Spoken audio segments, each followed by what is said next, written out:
tried my best to match my eyeliner on both sides, but watch till the end if you want to know all the past life stories that I remember. As some of you know that my spiritual awakening journey started from me remembering spontaneously my past lives in my dreams. And if you want to know the very interesting story of my spiritual awakening, go to this video and watch it till the end. But if you're here to know some of my past life stories that I remember, then you can stay on this video. So at the beginning of my spiritual journey, I started having spontaneous recollection of my past lives in my dreams. So my dreams are vivid in general, have always been vivid, and I thought that these are just another, bout of vivid dreams that I'm having. But one thing to note was that these felt very different from a normal dream. So in a normal dream, you are not really aware that you are in a dream. Not every time, right? Most of the times you're not aware that you are in a dream and you believe that you're actually going through that experience, right? But in these dreams that I was having, they felt different, and I knew that I am in somebody else's body. My identity was different. I had changed genders also many times, and I knew the emotions, the past, present and future of that person, and I was also living in that era. So I was not familiar with living with that era, but I was going through another person's life basically in my dreams, and every single day it was a different person. So I'll start with the very first dream that I had. It was about a king. So I know that a lot of people have these past life recollections where they are kings and maybe celebrities, actors, actresses, and it becomes very difficult to believe them, because why are you not just a peasant? Why are you a king? But one of my first past life recollection was of a king. So I have started believing people's past life stories more after I had my own experience. And I feel that the reason behind remembering such prominent lives is that the suffering and the extent you affect other people in those lives is greater than any general life where you didn't do much. And in that life as a king, I was this low IQ person, and I was just enjoying the time of my life because I was a royal kid, and somebody else had to become the king. Actually, I think my brother or something, he had to become the king, but then he dies and something else happens, and then there is this whole political drama, and they just force me to become the king. And I had no idea that I had to take up this responsibility, and I hadn't learned anything. So I didn't know a single thing about being king, and I was extremely terrified. And I could literally feel the anxiety this person was having at that time, the anxiety of having to handle thousands of people and their problems, and having to maintain all this law and order and all of that, and I didn't know how to do that. And I actually begged people to not make me the king and to opt for someone else, but they didn't agree to it. It was a political, I don't know, something. So they made me the king, and I was just sitting there on the throne. So my throne was very unique. It was made of gold, and it was like a swing. The swing in lawns where people, 2 or 3 people can sit together, that kind of a swing, but it was made of gold, and the whole thing was of gold. Even the chains were made of gold, and it was hung from the ceiling. So it was so long, and I actually remember sitting on that throne and admiring the design, the flowers, the patterns on it, and actually looking up at the ceiling, the area where it connects, and the feeling of me sitting on the throne and swinging slightly, like that. I was actually obsessed with my throne in that life, and I used to sit on it while interacting with the public as well. And I remember people coming in front of me with their grievances and stuff, and I was usually very stupid person, so I didn't know how to deal with them, and I didn't pay much attention to the grievances of people. Rather, I loved to punish people in that life. So yeah, I was a very shallow person.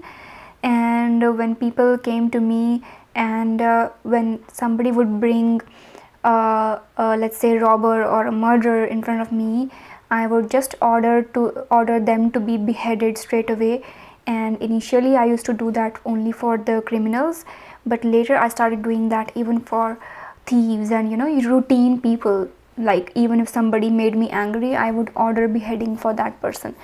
And like that I ordered like several beheadings. I don't remember how many, but yeah, I think I killed a lot of people in that life. So during that life my soul was actually split into multiple souls. So I had the perspective of the king, and then I had the perspective of his best friend. So that king had a best friend, and that person was a farmer. So he wasn't a royal person, he was a farmer. He was a very intelligent person, and he knew that the king is stupid. And when I was not the king at that time also, that person used to advise me, and now that I am the king, I used to seek advice from that person again. And in that past life I was also the farmer. So in case you don't understand what I'm saying, sometimes the soul splits into multiple pieces in order to have many experiences at the same time. So I was the king and the farmer as well. So now I am in the body of that farmer experiencing his life. I am going and advising the king, and I have a daughter. So because I am advising the king has gifted education for my daughter. So usually in that time, nobody ever used to educate the daughters, only the sons. But because I was doing so much for the king, he gifted the gift of education for my daughter. So my daughter was sent away very far. They couldn't educate her in the village, because then everybody would know that the king is stupid and he is being advised by this farmer, mere farmer, and people would lose trust, right? So the daughter had to be sent away in some other kingdom to get educated. And then what happened was that the farmer used to go to the king secretly. Now they couldn't meet out in the open. The farmer used to go into the king's chamber through the bathroom. So there was a tunnel or something in the bathroom. The king had to go to the bathroom in order to talk to the farmer and get advice from him on the matters of the kingdom. So somebody else, a mere farmer, was running the kingdom actually. And I internally felt a lot of shame because of that. As the king, I felt a lot of shame, and the fact that I knew that I'm stupid and I've been given this responsibility, it was so overbearing on me that I used to have these anxiety attacks and all that. And in order to not show that to the public, I used to mask it with anger. So whoever came to me with even a small thing, if I got angry, I would just order their beheading. So I was spending my days like that, and then something happened and the public got to know, or the enemy got to know that I was stupid and somebody else is advising me, and the enemies ended up attacking the kingdom. So I had this palace which was situated quite up high on a hill kind of thing, and then there was a wall like the Great Wall of China. There was like a huge wall, and on the other side of the wall was a huge drop to the bottom, many hundreds of feet down. And I was in the tallest tower in the palace in order to save myself while they were attacking us. And we didn't have any kind of like a good technology, but the opposite kingdom, the enemy kingdom, had rifles and stuff, and they just came onto the fort and started firing the rifles, and I didn't have anything. And then I remember just being in the tower and then burning to my death. So I do remember that, and it was horribly painful, but it was like I knew that it is painful, but the pain was not being felt by me in the body, but I knew that it was highly painful and it was making me sweat as I was watching that memory, that past life memory of me. And then my soul was not only split into those two people, but the third person, the farmer's daughter. So I was the king, the farmer, and the farmer's daughter as well. Now I have the perspective of her life, and I see her coming back from her school or wherever she was in. She comes back from there when she hears that the kingdom is being attacked, and she comes to know that the king is stupid and he is doing all of that. And instead of taking the side of her own kingdom, she takes the side of the enemy kingdom.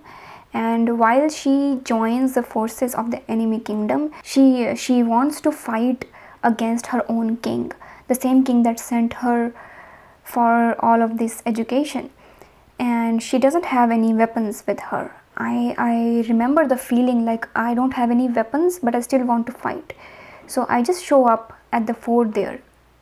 Like, that was incredibly stupid, but I did that in my rage, and I was in my teens at that time.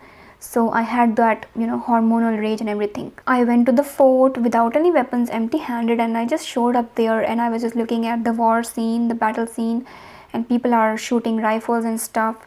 And then what happens is that the enemy soldiers, they spot me, and they don't know that I am on their side, obviously. And that was an incredibly stupid move. So they see me and then they shoot me. I was standing at the ledge of that fort, that great wall that was there. I was standing on the ledge, and as they shoot me, I can actually feel the bullets entering my body. Then I knew that I'm gone, right? I'm done. So I just let myself fall from that wall. I could actually feel myself falling, that feeling of free fall, and just you and those moments of silence, and you just knowing that you're falling to your death, and the sound of the air in your ears, and your dress, your dress is like this in the air, and you can feel all the things, and you can hear the sounds. And that, like, those few moments extended quite long for me, because that is the last fall of my life. And those were the 3 lives that I initially remembered, and I think I remembered those because a lot of my anxiety and insecurities and feeling of me being not enough, and all of those things, they were coming from those lives, as that stupid king having anxiety attacks and having a feeling of not being enough, and that girl who died of some stupid decisions, and that person, that farmer who was intelligent and who was advising the king, who was essentially running a kingdom, but he ended up losing both his friend and his daughter. And then what I see is that the soul of that king, me as the soul of that king who died, is still hovering above his throne. So because he was obsessed with his throne, his soul was attached to this throne. Now, as my soul is hovering in the corner of the ceiling, I could actually see the ceiling designs and all of that. And I was looking down upon it for many, many days or years. I remember that during the night, I would come down and sit on the throne and just swing. And then I would watch the sun come up, sun rising. And then I would go back up to the ceiling, the corner of the ceiling. And I would spend the whole day there looking down. And people would come and go, and then I would come back again down to the throne during the night. So that's all what I did for many, many years. And I remember that I could see so many sunrises and sunsets, and that's all I had to do. And I was so bored and confused, and I didn't know what to do, I didn't know where to go. So then what I see is that the soul of the farmer, my friend, he gets caught by the village people, because they came to know that this is the person who was advising him, and he gets caught and he gets hung on a tree. So it was a bad end for him as well. And when he gets hung, at that time his soul flies to me. So his soul automatically knows where I am, because we are the same, and then he takes me with him. So that's how my soul gets combined again, at least those 2 parts, and then I go away. So he takes me away from there. He sets me free, basically. I go to the other side. And then that experience finishes right over there. So these were the first 3 past lives that I remember, and they were quite impactful. And the next one I remember is from a world war. Now I don't know which world war, World War 1 or 2, but I was a small child, maybe 5 or 6 years old, during a world war. There were trenches dug into the ground, and there were several kids, so including me, there were other kids in that trench. Now as a kid, I was very, very confused. I don't know if I was an orphan and those kids were from an orphanage, or did I have my parents, but they were no longer with me. So I was along with all of those kids in that trench, and then bullets start raining on us, and I could actually feel that horror, that kids are going through. And then they all start running here and there in the trench, trying to save themselves from the bullets. And as I was also running here and there, water starts filling up in the trench. So now it's raining, heavily raining, and there comes a lot of water into the trench, and we had no option but to get out of the trench. So I get out of the trench along with a few other children, and I jump into a sewage line, a sewage pipe. So that was open, and me along with a few people, they jump into the sewage pipe. And then I remember just sitting there in the sewage lines, sewage pipes, and it smells horrible, and there are rats and stuff, and there are people along with me. There are adults and kids, and while I am just sitting there like this, huddled in a corner, I see two other boys sitting in front of me, and I immediately recognize them as one of my best friends and my husband. So I see both of them sitting there in the same position as me, huddled together, very, very scared and in a very bad shape. And I just look at them and I feel very bad. And then I remember that we spent a lot of time in those pipes. And then one day we were told to come up to the surface by an adult. And we just go up the ladder and we come out of the pipe after many, many days or months, I don't know. And when we emerge out, like, I can't open my eyes to the light. It's so bright outside for us. I look around, and now there is no war happening, no bullets raining, and there are people around us, and they are cheering for us, they are happy for us. And after that I don't remember anything. And then the most significant life I remember is from Lemuria. So I remember that life in a quite a big way, and it was extremely detailed, and I will make another video sharing that life with you. And it was extremely detailed. I could see a lot of things, I could feel a lot of things, and I actually didn't know what Lemuria is until that point. So watch my next video for that story. And these are all the stories I have for you today, and I hope they were interesting to you in some way. I don't know, tell me in the comments. If you remember your past lives, let me know. And if you want to remember your past lives, well, join my 6-month spiritual coaching program and I will take you there. So thank you so much for watching, and I will see you next time.